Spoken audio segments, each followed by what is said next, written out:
तब मोहन भागवत ने मोदी को नेता प्रतिपक्ष का मतलब क्यों नहीं समझाया। लेकिन जिस मोदी सरकार के अंदर इतना अहंकार हो, देखना है कि इस बार बनते हैं या नहीं बनते हैं। कहाँ हमारे संस्कार कहाँ गए, हमारी संस्कृति कहाँ है। वैसे आप बिहार के विधानसभा या विधान परिषद का एक भी बैठक जाकर के देख लीजिए। कांग्रेस मुक्त भारत ये मेरा स्लोगन नहीं है, मैं तो महात्मा गांधी जी की इच्छा पूरी कर रहा हूँ। जो बिहार के उनके नेता हैं भाजपा के, उनसे ही पूछ लेते।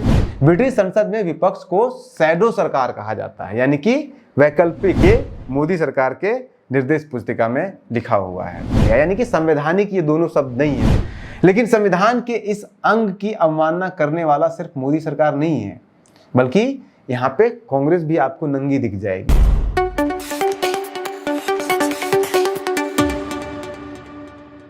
आरएसएस प्रमुख मोहन भागवत ने भाजपा और एनडीए और मोदी सरकार को विपक्ष और प्रतिपक्ष का अंतर समझाया है अभी कुछ ही दिन पहले। दो पक्ष है, विरोधी पक्ष कहते हैं, मैं प्रतिपक्ष कहता हूं। वो विरोधी नहीं है, उसको विरोधी मानना भी नहीं चाहिए। वो प्रतिपक्ष है, वो एक पहलू उजागर कर रहा है, उसका भी विचार होना चाहिए। बाहर तो वातावरण दूसरा है। कहाँ हमारे संस्कार कहाँ गए, हमारी संस्कृति कहाँ है। उसको बदलना होगा, सबको बदलना होगा। लेकिन जिसके पास ये दृष्टि पहले से है, वो भारत अपने आप को कैसे बदलता है ये देखकर दुनिया उसका अनुकरण करने वाली है। तो हमको अपना स्व के आधार पर एक विकास पथ ठीक से बनाना है अभी। और ये तब समझाया है जब भाजपा लोकसभा चुनाव में बहुमत का आंकड़ा नहीं कर पाई है पार, 272 की जगह 240 पे ही सिमट गई है। वही भाजपा जो आज से 10 साल पहले कांग्रेस मुक्त भारत, मतलब कि विपक्ष मुक्त भारत का नारा देकर के सत्ता में आई थी, आज उसी को विपक्ष और प्रतिपक्ष में अंतर समझाया जा रहा है उनके ही पार्टी के वैचारिक योद्धा के द्वारा। कांग्रेस मुक्त भारत ये मेरा स्लोगन नहीं है, मैं तो महात्मा गांधी जी की इच्छा पूरी कर रहा हूँ।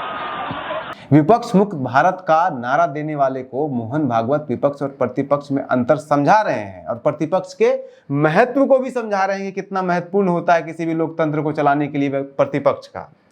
वैसे आप बिहार के विधानसभा या विधान परिषद का एक भी बैठक जाकर के देख लीजिए।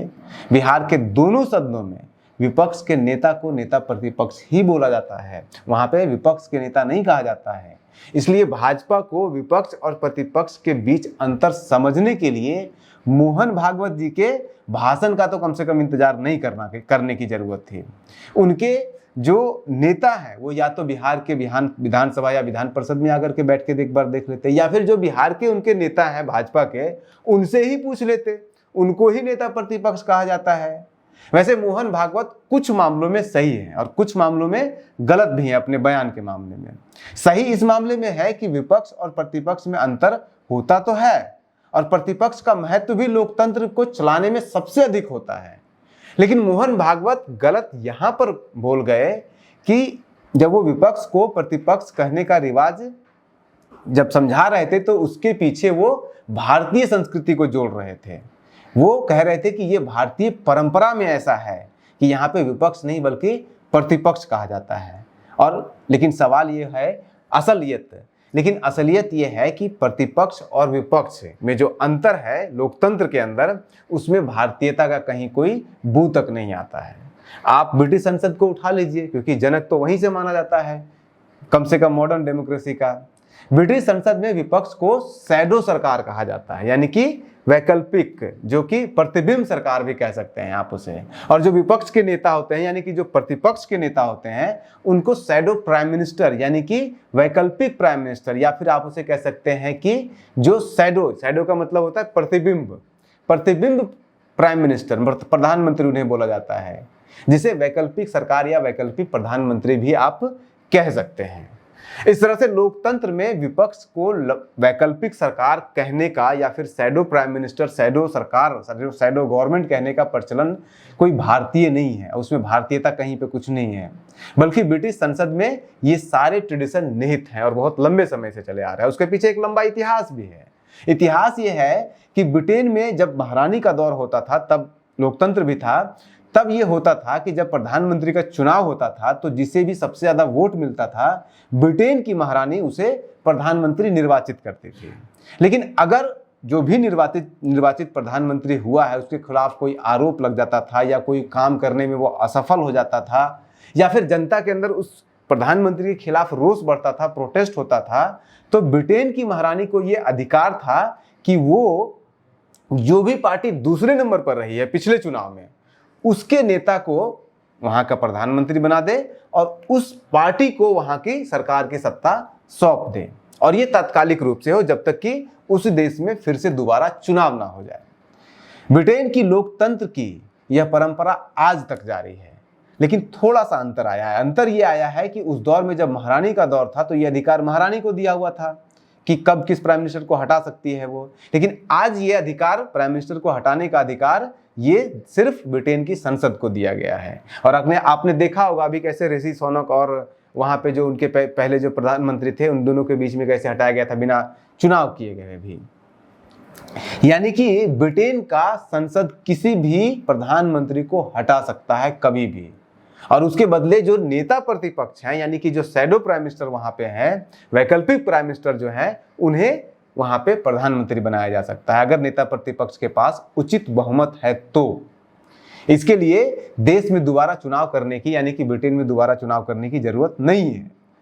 भारतीय संविधान में न तो कहीं पे विपक्ष का कहीं कोई एक जगह जिक्र किया गया है और न ही कहीं पे प्रतिपक्ष का एक जगह भी जिक्र किया गया, यानी कि संवैधानिक ये दोनों शब्द नहीं है भारतीय संविधान के अनुसार।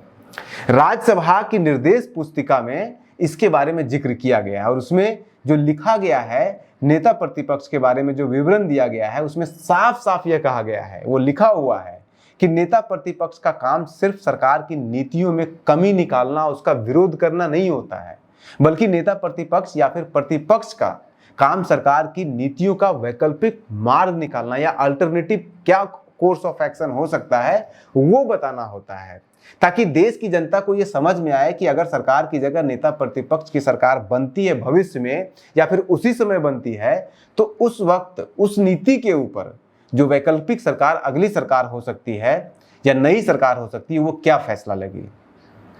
और हो सकता है कि जो सरकार अभी सत्ता में है वो विपक्ष की बात माने अगर उनको लगे कि बेहतर है विकल्प है ये।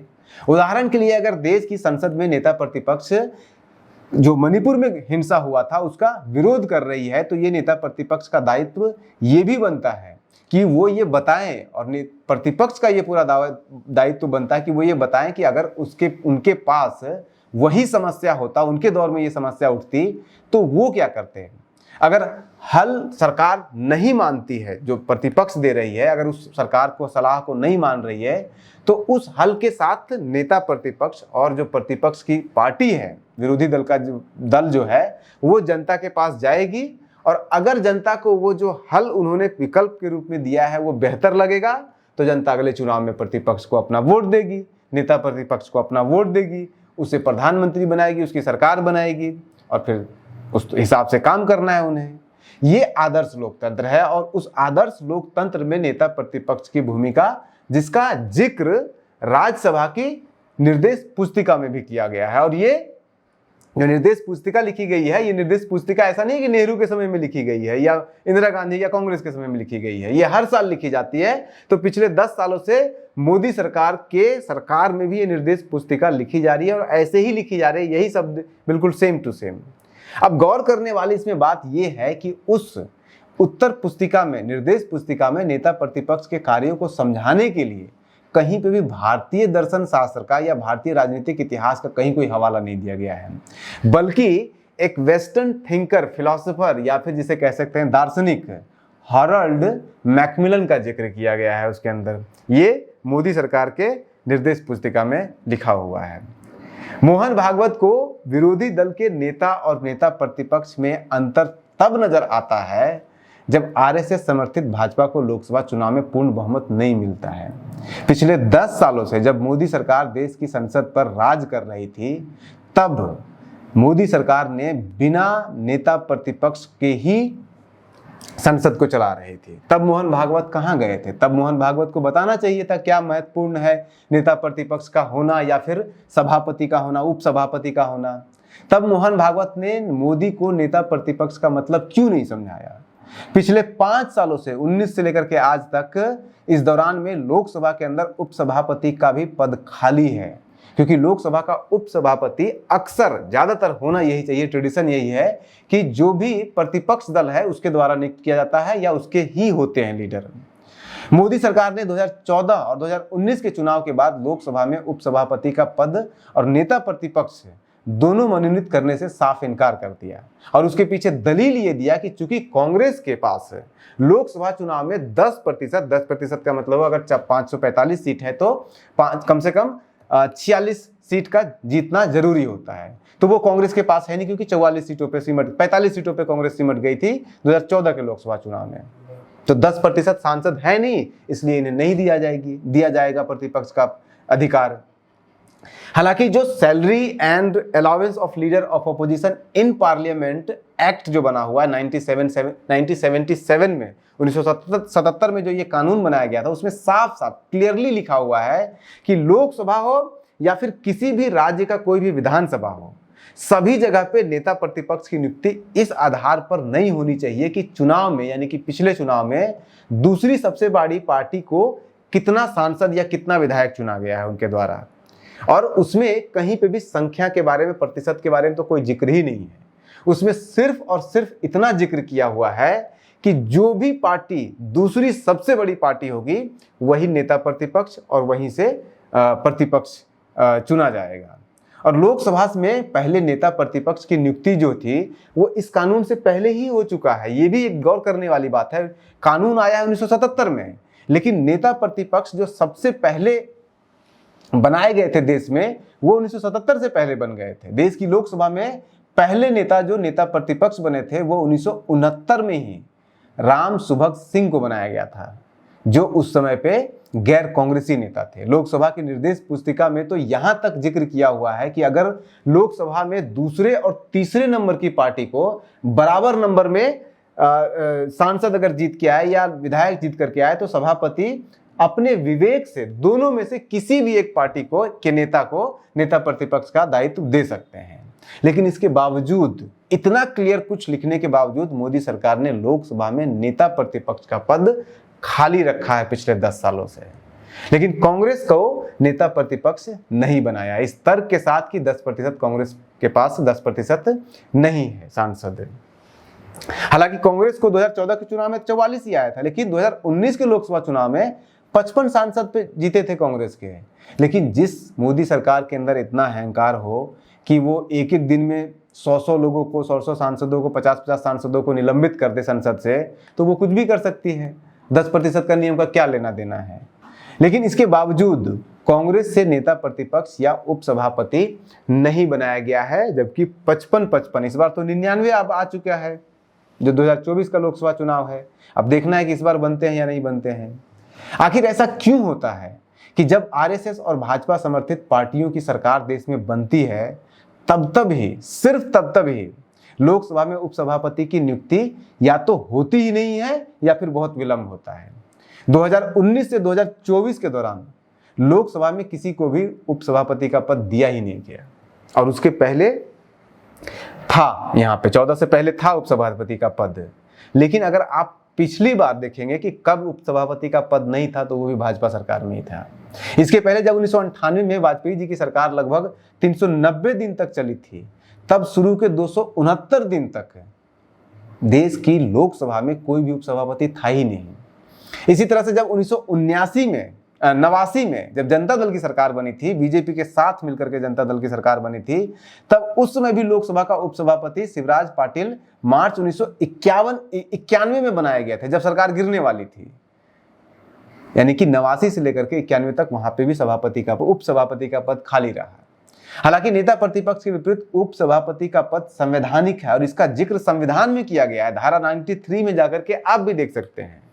लेकिन संविधान के इस अंग की अवमानना करने वाला सिर्फ मोदी सरकार नहीं है, बल्कि यहाँ पे कांग्रेस भी आपको नंगी दिख जाएगी। कहते हैं ना, इस हमाम में सभी नंगे हैं। राज्य में जाकर के देखेंगे तो राजस्थान की जो पिछली सरकार थी, जो कांग्रेस के पास सरकार थी, और जो झारखंड की हेमंत सोरेन की सरकार थी, वहां पे भी उन दोनों राज्यों में उपसभापति पद को खाली रखा गया था। तो इसमें सिर्फ बीजेपी दोषी नहीं है, राज्यों में कांग्रेस ने भी और बाकी दल के नेता ने भी ये किया है। इस संबंध में यानी कि जो प्रतिपक्ष और विपक्ष के बीच में जो अंतर है, इसको समझाने के लिए योगेंद्र यादव ने 2019 में एक आर्टिकल लिखा था, हिंदी में लिखा था, आप भी वो आर्टिकल पढ़ सकते हैं। और वो इसीलिए लिखा था क्योंकि 2019 में भी नेता प्रतिपक्ष नहीं बनाया जा रहा था, तो उन्होंने एक आर्टिकल लिखा था ये इसके अंतर को समझाते हुए। हालांकि जब उन्होंने ये आर्टिकल लिखा तो उसमें भी विपक्ष और प्रतिपक्ष के बीच अंतर को समझाने का प्रयास किया, उसमें भारतीय संस्कृति का हवाला दिया, लेकिन वेस्टर्न संस्कृति के अंदर या फिर पाश्चात्य जो लोकतंत्र की परंपरा है उसका कहीं कोई जिक्र नहीं किया, भारतीय संविधान का कहीं कोई जिक्र नहीं किया, भारतीय जो लोकतंत्र के मूल्य है उनका कहीं कोई जिक्र नहीं किया, या फिर भारतीय लोकतंत्र की जो ट्रेडिशन है उसका भी कहीं कोई जिक्र नहीं है। हमने इस विषय को विस्तार से आपको समझाने का प्रयास किया, उसका जो भी फैक्ट है उसको रखने का प्रयास किया। आशा करते हैं आपको पसंद आया होगा। बने रहिए न्यूज हंटर के साथ। नमस्कार।